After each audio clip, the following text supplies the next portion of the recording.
नमस्कार दोस्तों। आज हम पढ़ने वाले हैं स्ट्रेस इन कंपोजिट बार्स। तो कंपोजिट बार क्या होते हैं? जब हम किन्हीं दो मटेरियल्स को जोड़कर एक रोड बनाते हैं तो उस रोड को ही हम कहते हैं कंपोजिट बार। और जब इस कंपोजिट बार पर स्ट्रेस लगाया जाता है तो उसे हम कहते हैं स्ट्रेस इन कंपोजिट बार्स।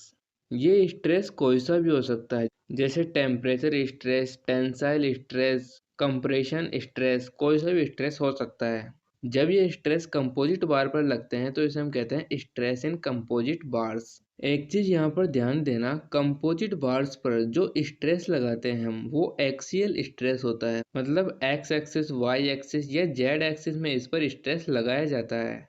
अब सवाल ये आता है कि इन दो मटेरियल्स को जोड़ा किस प्रकार से जाता है, किस विधि से जोड़ा जाता है। तो इन मटेरियल्स को मेनली दो प्रकार से जोड़ा जाता है।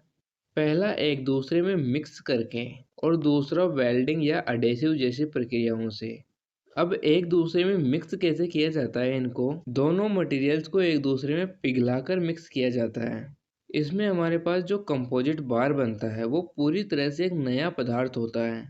मतलब जिन दो पदार्थों को मिलाकर इसे बनाया गया था उनके गुणधर्म इससे बिल्कुल अलग हो जाते हैं। जैसे कॉपर और जिंक को मिलाकर हम पीतल बनाते हैं, जिसका उपयोग करते हैं हम इलेक्ट्रिकल फिटिंग्स के जो उपकरण होते हैं उनमें, और जो गियर्स बनते हैं उनमें भी हम पित्तल का उपयोग करते हैं। आयरन और कार्बन को मिलाकर स्टील बनाते हैं, जिसका उपयोग करते हैं बिल्डिंगों के पिल्लरों में स्टील रोड्स के रूप में। और दूसरा तरीका था हमारे पास कि दो मटेरियल्स को अडेसिव या वेल्डिंग जैसी प्रक्रियाओं की सहायता से जोड़ते हैं। जैसे स्टील और कॉपर को हम वेल्डिंग की सहायता से जोड़ते हैं और इससे बनने वाले कंपोजिट बार का उपयोग करते हैं हम विद्युत संयंत्रों में। स्टील और एल्यूमीनियम को भी हम वेल्डिंग की सहायता से जोड़ते हैं और इससे बनने वाले कंपोजिट बार का उपयोग करते हैं हम एरोस्पेस इंडस्ट्री में। अब यहाँ पर जरूरी नहीं है कि दो मेटल को ही जोड़कर हम कंपोजिट बार बनाएं। हम किन्हीं भी दो पदार्थों को जोड़कर कंपोजिट बार बना सकते हैं। हम मेटल और नॉन मेटल को जोड़कर कंपोजिट बार बना सकते हैं। जैसे स्टील रोड और कंक्रीट को मिलाकर हम भवन निर्माण में पिलर तैयार करते हैं और भवन निर्माण की नींव भी इसी से तैयार होती है। हम नॉन मेटल को जोड़कर भी कंपोजिट बार बना सकते हैं। जैसे लकड़ी और कार्बन फाइबर शीट को मिलाकर हम जो कंपोजिट बार बनाते हैं उसका उपयोग करते हैं हम स्पोर्ट्स इक्विपमेंट बनाने में, जहाँ पर हाई स्ट्रेंथ और लाइट वेट की आवश्यकता होती है। अब कंपोजिट बार बनाने के लिए कुछ कंडीशंस होती हैं, मतलब किन्हीं दो मटेरियल्स को जोड़कर कंपोजिट बार बनाने के लिए कुछ बातों को मानना जरूरी होता है। अगर हम उन बातों को नहीं मानेंगे तो वो मटेरियल्स विज्ञान की भाषा में कंपोजिट बार नहीं कहलाएंगे।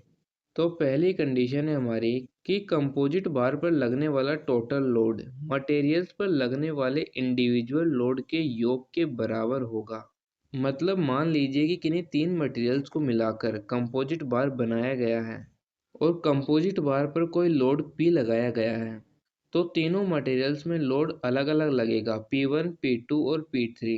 अब जो टोटल लोड होगा वो बराबर होगा इन तीनों मटेरियल्स में लगने वाले लोड के, यानी कि P इज इक्वल टू होगा P1 plus P2 plus P3। दूसरी कंडीशन है हमारी कि लोड लगाने पर मटेरियल्स में जो स्ट्रेस उत्पन्न होता है वो भले ही अलग अलग हो सकता है, लेकिन उस स्ट्रेस के कारण मटेरियल्स में जो स्ट्रेन उत्पन्न होगी वो एक समान होगी। मतलब यदि हमने स्टील और कॉपर को मिलाकर एक कंपोजिट बार बनाया और उस पर पी लोड लगाया, उस पी लोड के कारण स्टील और कॉपर में अलग अलग स्ट्रेस उत्पन्न हुई। उस स्ट्रेस के कारण मान लीजिए स्टील के आकार में 1 mm की बढ़ोतरी हुई, तो कॉपर के आकार में भी 1 mm की ही बढ़ोतरी होगी। मतलब दोनों में स्ट्रेंथ समान होगी। तीसरी कंडीशन है हमारी कि मटेरियल्स को हुक्स लॉ का पालन करना चाहिए। मतलब यदि इलास्टिक लिमिट के अंदर कंपोजिट बार पर कोई स्ट्रेस लगाया जाता है तो उसमें उत्पन्न होने वाली स्ट्रेन उस स्ट्रेस के समानुपाती होगी। चौथी कंडीशन है हमारी कि तापमान परिवर्तन होने पर सभी मटेरियल्स में यूनिफॉर्म एक्सपेंशन या यूनिफॉर्म कॉन्ट्रैक्शन होना चाहिए। मतलब यदि हमने स्टील और कॉपर को मिलाकर एक कंपोजिट बार बनाया और उसका तापमान हमने बढ़ाया, तो तापमान बढ़ने के कारण यदि स्टील का आकार 1 mm बढ़ा तो कॉपर का आकार भी 1 mm ही बढ़ना चाहिए। मतलब तापमान बढ़ने पर यूनिफॉर्म एक्सपेंशन होनी चाहिए। और यदि हमने उनका तापमान घटाया तो तापमान घटाने से यदि स्टील के आकार में 2 mm की कमी हुई है तो कॉपर के आकार में भी 2 mm की ही कमी होनी चाहिए, मतलब यूनिफॉर्म कॉन्ट्रैक्शन होना चाहिए। पांचवी कंडीशन है हमारी कि सभी मटेरियल्स परफेक्टली बॉन्डेड होने चाहिए, मतलब एक दूसरे से कसकर जुड़े होने चाहिए। एक मटेरियल दूसरे मटेरियल के ऊपर फिसलना नहीं चाहिए। यह लोड लगाने पर दोनों मटेरियल अलग नहीं होने चाहिए। अब इसमें हम फॉर्मूला ड्राइव करेंगे टोटल लोड, स्ट्रेन और चेंजिंग लेंथ के लिए। तो उस फॉर्मूले को ड्राइव करने के लिए हम दो कंडीशंस का उपयोग करेंगे। पहली कंडीशन है कि टोटल लोड मटेरियल्स पर लगने वाले इंडिविजुअल लोड के योग के बराबर होगा, और दूसरी कंडीशन है कि लोड लगाने पर स्ट्रेस भले ही अलग अलग हो सकता है लेकिन उनमें जो स्ट्रेन उत्पन्न हो रही है वो एक समान होगी। इन दो कंडीशन का हम उपयोग करेंगे। तो पहली कंडीशन है हमारी कि टोटल लोड मटेरियल्स पर लगने वाले इंडिविजुअल लोड के योग के बराबर होगा। मतलब यदि दो मटेरियल्स है हमारे पास तो P इज इक्वल टू होगा P1 प्लस P2। P यहाँ पर टोटल लोड और P1 और P2 इंडिविजुअल लोड। अब हम जानते हैं स्ट्रेस इज इक्वल टू होता है लोड अपॉन एरिया। अब यहाँ से यदि हम A को बाईं साइड में भेज दें और P को दाएं साइड में रखें तो हमें प्राप्त होता है P is equal to sigma into ए।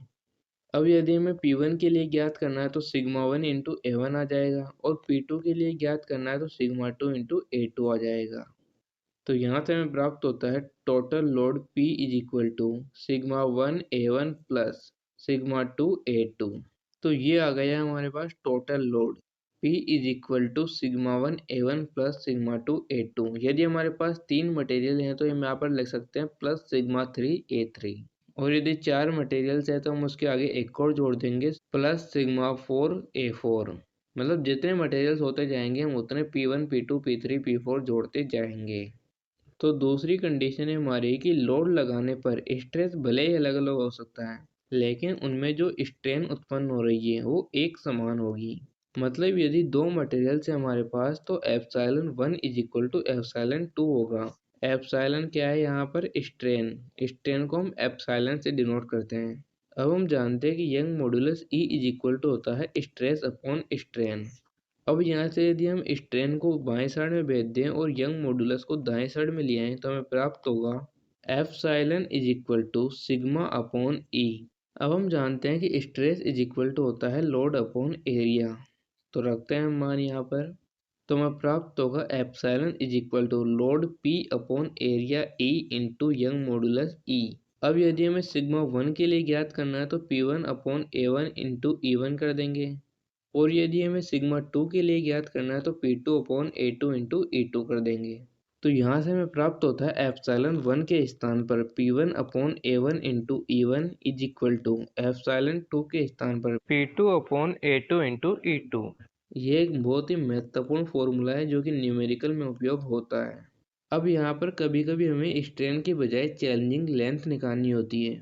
तो चेंजिंग लेंथ कैसे निकालेंगे हम देखिए।